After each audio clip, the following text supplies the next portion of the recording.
Good morning বন্ধুরা, কেমন আছো তোমরা? আশা করি ভালো আছো। আমিও ভালো আছি। তো সকাল সকাল চলে এসেছি রান্নাঘরে, সবার জন্য চা বানিয়ে নিচ্ছি।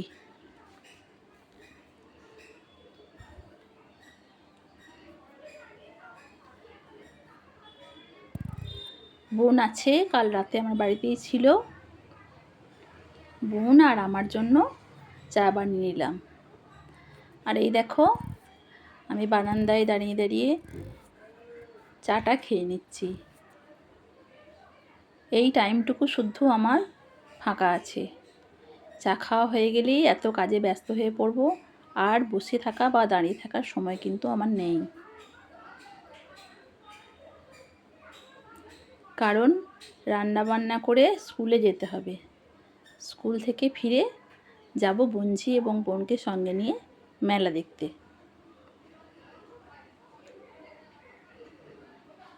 আগের ভিডিওগুলো তো আপনারা দেখেছেন যে আমাদের গ্রামে গাজন হয়ে গেল, সেই উপলক্ষেই মেলা বসেছে।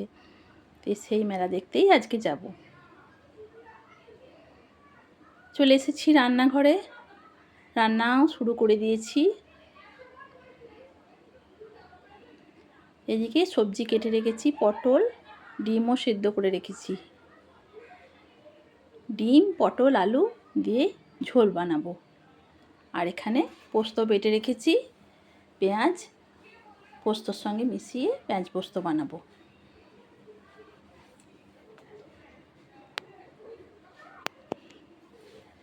ঝোল আমার প্রায় হয়েই গেছে। এদিকে পোস্তও ভাজা হয়ে গেছে। পোস্তটা একটু ভাজতে ভাজতে বেশি ভাজা হয়ে গেছে, একটু রঙটা লালচে মতো হয়ে গেছে। গল্প করতে করতে মনেই ছিল না, বসিয়ে দিয়ে একটু সরে এসেছি, একটু লাল হয়ে গেছে। রান্না বান্না সেরে নিয়ে আমি স্নানও করে ফেলেছি। দেখুন, এবার ছাদে চলে এসেছি জামা কাপড়গুলো মেলে দেবো বলে। বোন আগেই স্নান করে নিয়েছে, এখন রান্না বান্না সেরে আমি করলাম। মেয়েরও স্নান হয়ে গেছে, তাই ওরা আগে আগে জামাকাপড়গুলো মেলে দিয়ে গেছিলো, সেগুলো শুকিয়ে গেছে। আমি সেগুলো তুলে নিয়ে এবার আমার জামাকাপড়গুলো মেলে দিয়ে যাচ্ছি।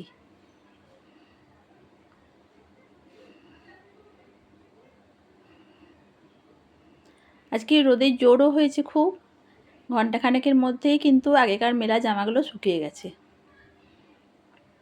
আর ছাদে এত জামাকাপড় মেলা দেখে ভাববেন না সবগুলো আমার, কারণ জানেনই তো আমরা ভাড়া বাড়িতে থাকি। আরও যারা ভাড়াটে আছে তারাও সব ছাদে জামাকাপড় মেলে গেছে।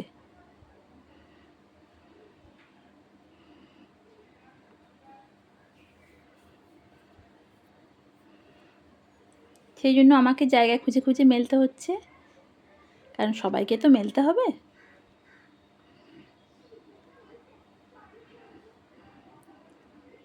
এই দেখুন, খাওয়া দাওয়া সেরে বিকেলে একটু রেস্ট নিয়ে চলে এসেছি সন্ধ্যের মুখে মেলা দেখতে। এই যে মেয়েও চলে এসছে ওর বান্ধবীকে নিয়ে। এখন তো বড় হয়ে গেছে আর মায়ের সঙ্গে সঙ্গে ঘুরতে ভালোবাসে না, বন্ধুদের সঙ্গেই মেলায় ঘুরতে ভালোবাসে। নিজের পছন্দ মতো জিনিস কেনাকাটা, কোনো কিছু দেখা, সেগুলো ওরা বন্ধুদের সঙ্গে করতেই ভালোবাসে। আর ঘুরতে ঘুরতে চলে এসেছি নাগরদোলার কাছে। মেয়েকে বললাম নাগরদোলা চাপবি তো চাপ, কিন্তু মেয়ে ভয়ে চাপতে রাজি হলো না। আর এই যে দেখুন, এখানে হরেক মাল বসেছে। আর সব থেকে যেটা আকর্ষণীয় জিনিস সেটা হচ্ছে এই দেখুন, সূঁচ ফুটিয়ে ফুটিয়ে হাতে নাম লেখা চলছে। আমি এতক্ষণ ধরে এটাই দেখছিলাম। আগেও একজন লিখে গেল, আবার নতুন করে একজন বসেছে। আর এই তো চলে এসছে, আমাদের সামনে বাড়িতে থাকে পুচকেটি। মেয়ে কানের দুল কিনবে বলে আবার কানের দুলের দোকানে এসছে। দেখুন, বিভিন্ন ধরনের কানের দুল সাজিয়ে ওরা বিক্রি করছে। বঞ্জি পুতুল নেবে, পুতুলের দোকানে চলে এসছে। ওর পছন্দ আর কিছুতেই হয় না। এটা নেব, সেটা নেব, ওটা নেব, এটা না ওটা, এটা না ওটা করতে করতে দেখেই যাচ্ছে, কোনটা নেব আর ঠিক করতে পারছে না। আসলে যেগুলো ছিল পুতুলগুলো, সেগুলো সবগুলোই ভালো, সেই জন্যই ঠিক করতে পারছে না ওর। আমি যেটা পছন্দ করে দিলাম সেটাতেও মনোপুত হচ্ছে না, আবার বোন যেটা পছন্দ করছে সেটাও হচ্ছে না, সেই জন্য ওকেই দায়িত্ব দেওয়া হয়েছে, তুই পছন্দ করে নে। সেটাও করতে পারছে না। শেষে আমি এই অরেঞ্জ কালারেরটা পছন্দ করে দিলাম, বললাম এটাই নিয়ে দিয়ে চল। কিন্তু তাতেও সন্তুষ্টি হচ্ছে না। দেখুন, ওই দেখুন, বোন আবার ওটাকে রেখে দিয়ে ওই কালারের আবার একটা নিয়ে এলো। সেটাও খানিকক্ষণ দেখা হলো। দেখার পর সেটাকে রেখে আবার একটা অন্য রঙের নিয়ে দেখা চলছে। কোথাও কিছু খুঁতেছে কি না ভালো করে দেখে নিচ্ছে। তো আমাদের দেখে আরও অনেক বাচ্চা চলে এসছে এখানে পুতুল কেনার জন্য। সেখান থেকেই একটা কিনে নেওয়ার পরে আমরা চলে এসেছি ফুলদানির দোকানে। বোন তার ফ্ল্যাটে যে টিভি ক্যাবিনেট আছে সেখানে সাজাবে বলে ছোট ছোট ফুলদানিগুলো কিনে নিচ্ছে। আর এই ফুলদানিগুলো দেখে আমারও খুব পছন্দ হয়েছে। আবার মেলার মধ্যে ঘোরাফেরা করছি আমরা, কোথায় কি আছে ভালো করে দেখে নিচ্ছি। তো ঘুরতে ঘুরতে চলে এসেছি একটা ব্যাগের দোকানে। এখানে দেখুন 100 টাকায় কত সুন্দর সুন্দর ব্যাগ বিক্রি করছে। সবগুলোই সুন্দর, কোনটা নেব কোনটা নেব না ঠিকই করতে পারছিলাম না। ওখান থেকেই একটা পছন্দ করে ব্যাগ আমি কিনে নিয়েছি। তো পাশেই একটা দোকানে চায়ের ছাঁকনি বিক্রি হচ্ছিল। বোন বলল আমি দুটো কিনে নেব। সেই দেখে আমিও বললাম আমারও দুটো তাহলে কিনে ফেল। সেই কালার চয়েস চলছে এখন ধরে, কোন কালারটা নেবে ঠিক করতে পারছে না।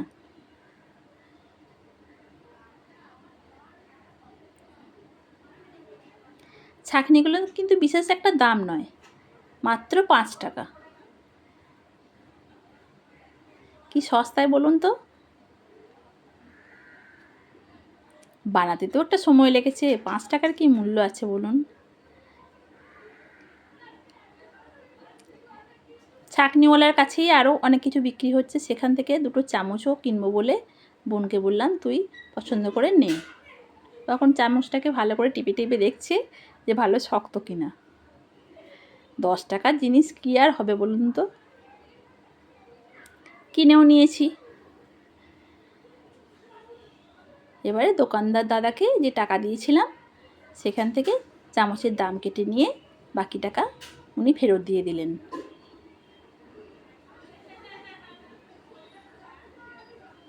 বোন সেটা ভালো করে গুনে দেখেও নিল ঠিক আছে কিনা। তো আরেকটা জিনিস সব থেকে মেলাতে যেটা সুন্দর লাগলো, এই যে পুতুলের দোকানটা, কি সুন্দর বারবি ডলগুলো বড় বড় করে সাজিয়ে রেখেছে, দেখতে দারুণ সুন্দর লাগছে। হঠাৎ চোখটা এদিকেই আটকে গেল, আমিও সামনে গিয়ে একটু ছবি তুলে নিলাম। মেয়ে কিন্তু আর নেবে না এইসব পুতুল, কারণ ও তো বড় হয়ে গেছে। দেখতে দেখতে চলে এলাম জিলিপির দোকানের কাছে। আমি কিন্তু জিলিপি খাবো না, কিনবও না, শুধু দাঁড়িয়ে দাঁড়িয়ে দেখব যে কারিগর কিভাবে জিলিপিটা বানাচ্ছে। এই জিলিপি বানানো দেখতে আমার ভীষণ ভালো লাগে। আমি কিন্তু জিলিপির খুব একটা ভক্ত নই, আর বাড়িতে আমি জিলিপি কিনে নিয়েও খুব একটা আসি না, যেহেতু ভালোবাসি না সেই জন্য। কিন্তু দোকানের সামনে দাঁড়িয়ে দাঁড়িয়ে জিলিপি দেখতে আমার খুব ভালো লাগে। চলে এসেছি ফুচকার দোকানে, ফুচকা খাবো বলে বোন আমি বোনঝি সবাই খাবো। মেয়ে ওর বন্ধুর সঙ্গে এখন মেলায় ঘুরছে, বলছে এখন কিছু খাবোও না, আমি আর একটু থাকবো তারপরে বাড়ি যাব। তো লাইন পড়ে গেছে, আমরা যে কখন লাইন পাবো কে জানে। দাঁড়িয়ে রইলাম, দেখতে থাকলাম আগে যারা এসে লাইন দিয়ে খাচ্ছে তাদেরকে।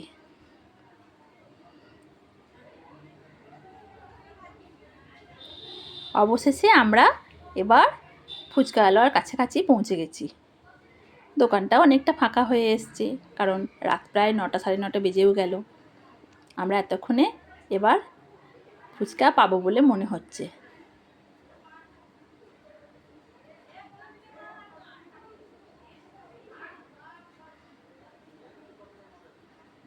আর ফুচকাওয়ালা কত স্পিডে দেখুন বানাচ্ছে সব। যারা স্পেশাল ফুচকা খাবে তাদেরকে আগে বানিয়ে দিয়ে দিল।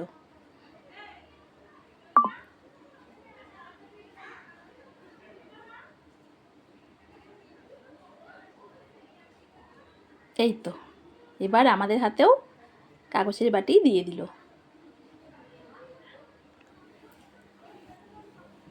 অপেক্ষা শেষ। এবার আমাদের বাটিতে ফুচকা পড়বে।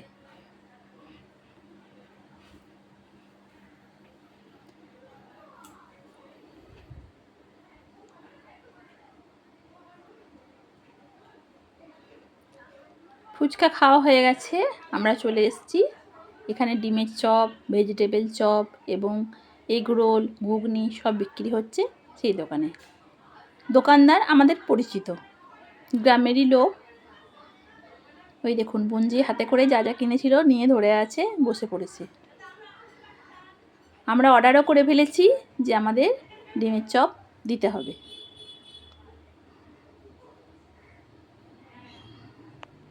দোকানদার ডিমের চপ গরম কড়াইয়ে ছেড়েও দিয়েছে। এবার দেখুন গরম ডিমের চপ সব পিস করে কেটে আমাদের বাটিতে দিয়ে দিচ্ছে। এখনও কিন্তু কমপ্লিট হয়নি, এটাকে আবার সাজানো হবে। তিনজনে তিনটে বাটিতে গরম গরম ডিমের চপ দেয়া হয়ে গেল।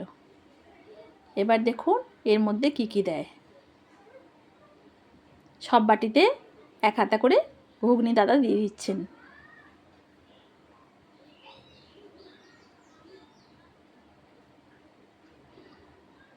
এবার সবার বাটিতে কুচনো পেঁয়াজও দিয়ে দিচ্ছেন।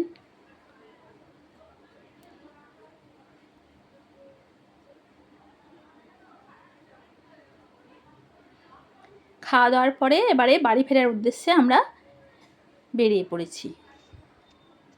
তো যাওয়ার পথে মেয়ের জন্য একটু রেস্টুরেন্ট থেকে খাবার কিনে নিয়ে যাব, আর যদি ভালো লাগে আমরাও কিছু খেয়ে যাব।